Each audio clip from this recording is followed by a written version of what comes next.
Hello, welcome. So as you know, I have a course called The Being Method, and we certify people to be breathwork facilitators, but we also certify people to be energy healers.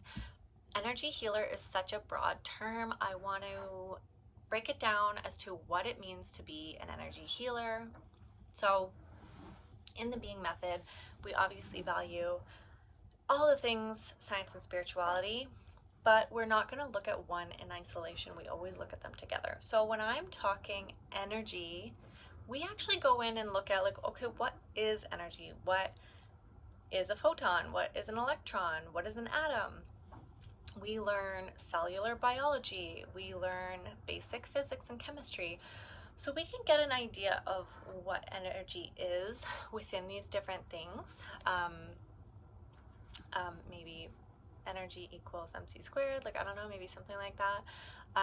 But we start to look at what is energy and what is it in the body, and where can we isolate how to transfer energy from person to person or from thing to person, and how can we fix energy systems in the body.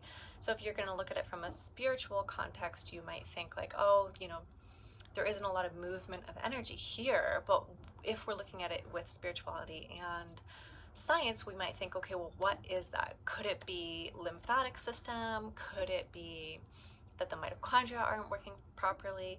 And what are things that could realistically get things moving in that area? So for example, if you were working with someone and they had symptoms happening in their pelvic bowl, that there wasn't a lot of like energy moving there, or that you could feel energetically that it wasn't very alive and they didn't feel very connected to it, you could say like, oh, your root chakra or whatever.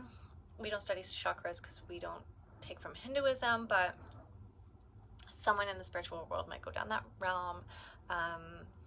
In the science medicine world, they might just say like, oh, take this medication. But if we're working with the Being Method, we might think like, okay, so it's possible that you might have stagnant lymph there that could be affecting the energy of that area, maybe affecting the organs of that area. If you don't have lymphatic drainage, that area is being filled with toxins, and you're also not having fresh blood supply to the area, which is not very conducive to a healthy body. So we would look at you and think, okay, so obviously we need to offer you some sort of breath work that can move the lymph and circulate the lymph in that area.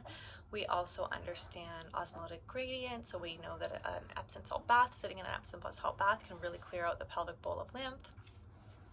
And then we could also look at the rhythms in your body, and the rhythms meaning like your circadian rhythm, your infradian rhythm, and see if your relationship with sound and light is appropriate, because everything is a vibration on this planet and we have to be in resonance with nature. If you're not in resonance with nature, you're going to have disease happen. That's just the way it is.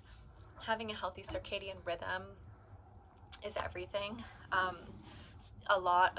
In my opinion, a lot of things come down to your relationship with light. Light is so, so, so important. Sunlight is so healing. There's a reason why it was thought of to be God for a long time. So light is important, understanding those things, and that's kind of in the Being Method how we go into energy healing.